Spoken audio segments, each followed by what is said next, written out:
Hi friends, வணக்கம் and welcome to RK news Tamil Nadu channel. சற்று முன் வெளியான முக்கிய செய்தி. Good news. பிஎஃப் சந்தாதாரர்களுக்கு ரூபாய் 50,000 வரை போனஸாக அறிவிப்பு. செய்தியை முழுமையாக கேட்கறதுக்கு முன்னாடி நம்ம சேனலை சப்ஸ்கிரைப் பண்ணலாம். சப்ஸ்கிரைப் பண்ணிக்கோங்க. மறக்காமல் பெல் பட்டனை கிளிக் பண்ணிக்கோங்க. அப்போ தான் நம்மளுடைய அப்டேட்டட் நியூஸ் உங்களுக்கு உடனுக்குடன் வந்து சேரும். இபிஎஃப்ஓ நிறுவனத்தில் துவங்கப்படும் பிஎஃப் கணக்குகளில் ஊழியர்களின் ஓய்வு காலத்தில் உதவும் விதமாக அவர்களது சம்பளத்தில் சிறு தொகை பிடித்தம் செய்யப்பட்டு சேமிக்கப்பட்டு வருகிறது. இவ்வாறு சேமிக்கப்படும் தொகைக்கு இபிஎஃப்ஓ வட்டி வழங்குவதோடு மட்டுமல்லாமல் பிஎஃப் பயனர்களுக்கு உதவும் விதமாக பல்வேறு திட்டங்களையும் விதிமுறைகளையும் அறிவித்துக் கொண்டிருக்கிறது. இந்த வகையில் இபிஎஃப்ஓ நிறுவனத்தின் லாயல்டி கம் லைஃப் பெனிஃபிட் திட்டத்தின் கீழ் பிஎஃப் பயனர்களுக்கு கூடுதல் போனஸ் வழங்கப்பட்டு வருகிறது. மேலும் பிஎஃப் முதலீட்டாளர்களுக்கு வழங்கப்படும் இந்த சிறப்பு சலுகை குறித்து நிறைய பேருக்கு தெரிவதில்லை. பிஎஃப் கணக்கு வைத்திருப்பவர்களுக்கு காப்பீடு மட்டுமல்லாமல் பல நன்மைகளை பெறலாம். இபிஎஃப் சந்தாதாரர்களுக்கு போனஸ் போன்ற கூடுதல் பலன்களும் கிடைக்கும். ஆனால் இதற்கு சில முக்கியமான நிபந்தனைகளை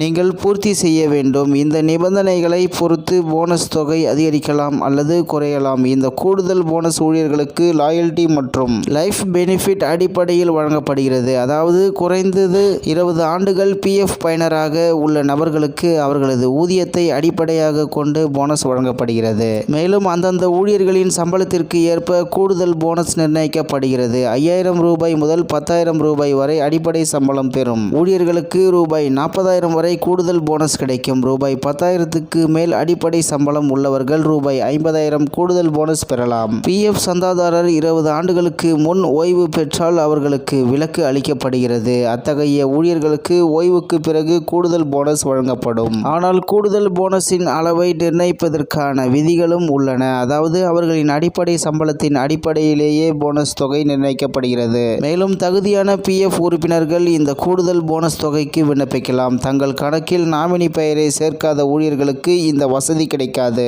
எனவே நாமினி பெயரை அப்டேட் செய்யாத பணியாளர்கள் இதை உடனடியாக முடிக்க வேண்டும் என்பது குறிப்பிடத்தக்கது. மேலும் இது போன்ற செய்திகளை உடனுக்குடன் தெரிந்து கொள்ள ஆர்கே நியூஸ் தமிழ்நாடு சேனலுடன் இணைந்திருங்கள். நன்றி, வணக்கம்.